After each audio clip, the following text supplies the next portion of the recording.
So in this video, I want to show you how to change your email on your LinkedIn profile. The first thing you want to do is hit this pin. Then you scroll down where you see this contact info, and then you click edit contact info. Then you click on the email link here.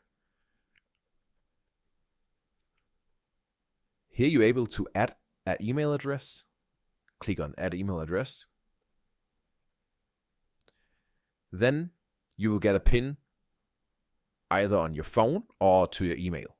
When you have entered the pin code, you have the chance to add a new email address. So in this case, I just add this email address, and you have to write your password and then click submit.